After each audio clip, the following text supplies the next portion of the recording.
अस्सलाम वालेकुम मेरे प्यारे भाइयों और उनकी प्यारी बहनों। क्या हाल है आप सबके? उम्मीद करता हूँ खैर खैरियत से होगे। आज मैं जिस ड्रामे की बात करने वाला हूँ उस ड्रामे का नाम खाई है। माशाल्लाह से काफ़ी ज़बरदस्त ये ड्रामा चल रहा है और आज मैं कोशिश करूँगा कि इसकी चारों की चारों एपिसोड्स कवर कर लूँ एक ही वीडियो में। तो हम स्टार्ट करते हैं। स्टार्टिंग की लोकेशन तो माशाल्लाह से बहुत औसम दिखाई गई थी, जिसमें हमें सबसे पहले दूर फिशा की फैमिली को दिखाया गया है कि उनकी दुश्मनी होती है अपने ही गाँव में। तो ये अब गाँव वापस आए होते हैं, दुश्मनी की वजह से सिटी में शिफ्ट हो गए थे ये लोग, तो इस वजह से काफ़ी मॉडर्न इनकी लाइफस्टाइल होती है।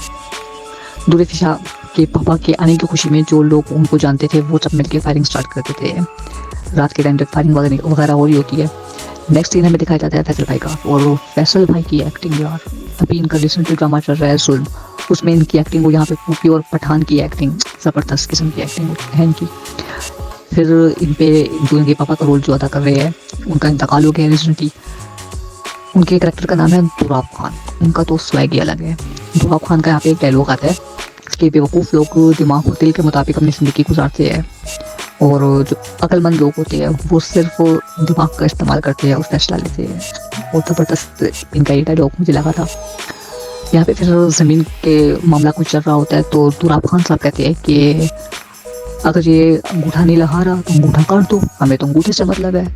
यहाँ पे दिखाया जाता है कि दूर फिशा और उनके भाई बहन घूमने के लिए जा रहे होते हैं, गाँव देखने के लिए जा रहे होते हैं। तो यहाँ पे ये चीज़ कंफर्म होती है कि जो बड़ा भाई है वो एग्री नहीं था गाँव आने के लिए। वो ये कह रहा होता है कि पापा ने आना था तो वो आ जाते, हमें क्यों यहाँ पे लेके आए, हमें क्यों यहाँ पे घसीटा। तो छोटा भाई और दूर फिशा जो होती है वो कहती है नहीं हमारा दिल था, अच्छा है बस आ गया, ठीक है एंजॉय करो आप। तो वहीं पे ये लोग जा रहे होते हैं तो आगे इनको पता लगता है कि आगे जो इलाका है वो दुराब खान का है और इनके बाबा की दुश्मनी जो थी वो दुराब खान से ही थी। तो इस वजह से उनको उस एरिया में भी जाने की इजाज़त नहीं मिलती और वहीं पे ही फैसल कुरैशी साहब की एंट्री होती है और इन दोनों की मतलब कि पहली नज़र ही मिलती है फैसल कुरैशी और दुराब खान की, और सॉरी दुराब खान के बेटे की। जैसे कि दानिश तैमूर के अक्सर ड्रामों में होता है पहली नज़र मिलना, ये वही चीज़ यहाँ पे होती है। और फैसल कुरैशी साहब जो होते हैं दिल खोल के कहते हैं अरे इनको इजाज़त दो घूमने फिरने की, आखिर ससुराल है इस लड़की का। फिर हमें फैसल भाई की पर्सनल लाइफ के बारे में बताया जाता है। तो माशाल्लाह से भाईजान की 2 बीवियाँ हैं, जिनमें से पहली बीवी से कोई औलाद नहीं है मेरे ख्याल से, जितना मैंने देखा है मुझे तो कुछ ख़ास नहीं हुआ। और दूसरी बीवी से 2 बेटे हैं, एक बड़ा बेटा है और एक छोटा बेटा है। और जब दूर फिशा का बाप जो होता है वो मिलने के लिए जाता है, दुश्मनी ख़त्म करने के लिए जाता है दुराब खान के घर और उसके एरिया में, तो उसको वहीं पे ही गन पॉइंट पे ले लिया जाता है। और अगली सीन में हमें पता लगता है कि दूर फिशा की एक सेटिंग चल रही होती है, काफ़ी टाइम से चल रही होती है, वो भी गाँव के एक लड़के से। स्टार्टिंग में जो दूर फिशा का हुलिया था ना, उसको देख के कोई भी जज कर सकता था कि ये लड़की गाँव के लड़के के साथ सेटिंग हो सकती है, मगर क्या करे। जो वो लड़का होता है वो लड़का कहता है कि भाई मुझे तो फिल्टर वाली पिक्चर्स भेज के फंसाया था, मुझे पता होता कि तुम ऐसी हो तो मैं तो कभी भी एग्री ना करता रिलेशनशिप के लिए। तो मतलब कि लड़के में हिम्मत है वो अलग बात है, बाद में डर के मारे उसने बात को मजाक में कर दिया, मगर इतना भी कह दिया हिम्मत है। वहाँ पे बाप दुश्मनी ख़त्म करने की ट्राई करता है मगर दुराब का बिहेव से लगता नहीं है कि वो कुछ करेगा। यहाँ पे फिर एपिसोड नंबर 2 में हमें दिखाया जाता है कि फैसल भाई दुराब खान को एग्री कर लेते हैं, मतलब कि अपने बाप को एग्री कर लेते हैं अपने दूर फिशा के रिश्ते के बारे में, कि हम उनसे मिलते हैं और उनके साथ मेरा उसकी बेटी का रिश्ता तय करने की बात करो और दुश्मनी को ख़त्म करो इस तरीके से। तो वो अपना पैगाम जो है वो पहुँचवा देते हैं दूर फिशा के बाप की तरफ। अब यहाँ पे मुझे दूर फिशा बहुत ज़्यादा अजीब लगी। हाँ माना कि दुराब खान उससे उम्र में काफ़ी बड़ा है, बुजुर्गों में आता है, उसको जो जाके सलाम करना सही था, मगर यहाँ पे है कैसा, ये चीज़ सबको पता है वो बंदा कैसा है। उसके बाद उसके साथ कोई और फीमेल नहीं थी। हाँ अगर होता था कि हाँ फीमेल साथ है तो बंदा जाके सलाम दुआ कर लेता है। अकेले ऐसे किसी बुजुर्ग के पास या मर्द के पास, उसके आसपास तो इतने मर्द थे, तो ऐसे सलाम करना ये मुझे समझ नहीं आया, पता नहीं कौन सा भंग पिया हुआ था।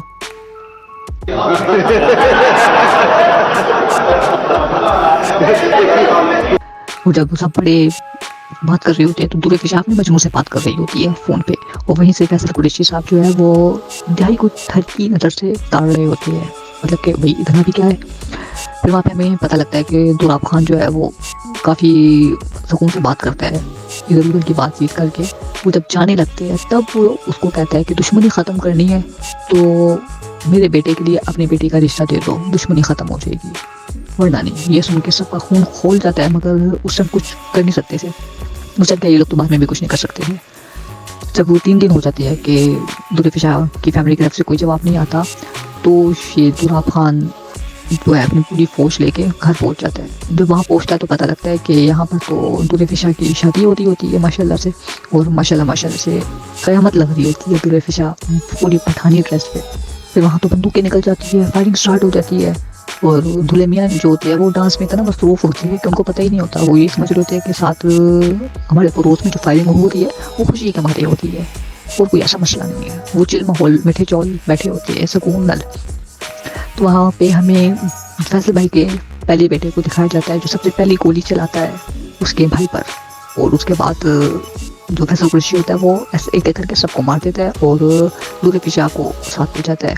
जब वो साथ लेके जाता है तब पता चलता है दूल्हे मियाँ को कि यहाँ पे तो कांड हो चुका है। और जब वो दूल्हे मियाँ जो होती है वो भाग के जाती है देखने के लिए, और फायरिंग वगैरह वो भी करते हैं, तो उनको भी गोली शोली मार दी जाती है। जब जनाजा वगैरह होता है तब पता चलता है कि दूल्हे की लाश नहीं मिली है। तो जो दुराब खान होता है वो जनाब कहते हैं कि भाई वो ज़ख्मी शेर है, उसका पता करो, बहुत नुकसान करेगा वो हमारा।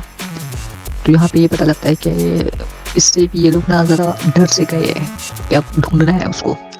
तो जब वो दुल्फिशा को ले गए होते हैं उसको, फिर फैसल कुरैशी कहता है शादी वगैरह का, और दुराब खान से जब वो मिलती है उससे बात करती है तो वो भी उसको कहता है कि तुम्हें इससे निकाह करना है। उस टाइम दुल्फिशा कोई जवाब नहीं देती, चुप रहती है, और दुराब खान उसको कहता है फैसल कुरैशी को कि बेटा ध्यान रख, ये मामूली लड़की नहीं है, ये बहुत तेज लड़की है, कच्चा जब आ जाएगी। फैसल कुरैशी हंस के टाल देता है, और चौथी एपिसोड के एंड में होता भी यही है। खैर अभी की बात करते हैं। फिर जब वो दुल्फिशा अपने बाप और भाई की कब्र पे जाने का कहती है तो उसको दुराब खान कहता है कि पहले निकाह करो, उसके बाद तुम जा सकती हो, वरना यहाँ महल से बाहर कदम नहीं रख सकती हो। तो वो मजबूरी में, उसके पास कोई और रास्ता नहीं होता, तो मजबूरी में वो कदम उठा लेती है, निकाह कर लेती है। और जब वहाँ पे जाती है तो वो अपनी माँ से मिलती है। माँ जिंदा होती है, मगर लगता नहीं है कि उसकी मेंटल कंडीशन कुछ ठीक है या हालात उसके ठीक है जिस हालात में उसको दिखाया गया है। तो वहाँ पे वो दुल्फिशा स्टार्टिंग में जब मैं देख रहा था तो मुझे ऐसा लगा था कि बिल्कुल पागल हो गई, मुझे कब्र खोदने लग जाती है, करने लग जाती है। फिर जब वो अपनी माँ के पास जाती है, गले लगाती है, उसको कहती है ना कि ये कब्र मैंने अपने लिए नहीं उनके लिए खोली, मैं पागल नहीं हूँ, मैंने बदला लेना है। तो ये चीज़ साफ होती है। अब फिर नेक्स्ट सीन में दिखाया जाता है कि फैसल कुरैशी के घर में कोई फंक्शन होता है, तो वहाँ पे सब लोग फायरिंग कर रहे होते हैं। फैसल कुरैशी का बड़ा बेटा जो होता है वो भी फायरिंग करने के लिए आता है, और उसकी माँ उसको मना कर देती है कि नहीं तुम्हें फायरिंग नहीं करनी है। तो दुल्फिशा उसको बिला फुसला के छत की तरफ ले जाती है कि छत पे जाओ, वहाँ पे जाके तुम आराम से फायरिंग करो, कोई रोकेगा नहीं वहाँ पे तुम्हें। तो वो बच्चा बोला जब छत पे जाता है तो नीचे सब फायरिंग कर रहे होते हैं। नीचे जब फायरिंग होती है तो नीचे जो करने वाले होते हैं उनका निशाना ऊपर की तरफ होता है, ऊपर वही बच्चा खड़ा होता है। उस बेचारे को गोली लग सकती थी, बेचारा तो वो नहीं था, उसने दुल्फिशा के भाई पे पहली गोली चलाई थी। तो वहाँ पे फैसल कुरैशी का बड़ा बेटा मर जाता है, और फिर फैसल कुरैशी जिस बंदे ने उसके बेटे पे गोली चलाई होती है उस बंदे को जिंदा दफन कर देते हैं, मतलब कि हाथ उफ आफरीन है। यहीं पे ड्रामा एंड हो जाता है। बाकी आप लोग बताइएगा आप लोगों को वीडियो कैसी लगी। अगर अच्छी लगी हो तो लाइक कमेंट शेयर लाजमी कीजिएगा, चैनल को सब्सक्राइब कीजिए। मिलते हैं नेक्स्ट वीडियो में। अल्लाह हाफिज़।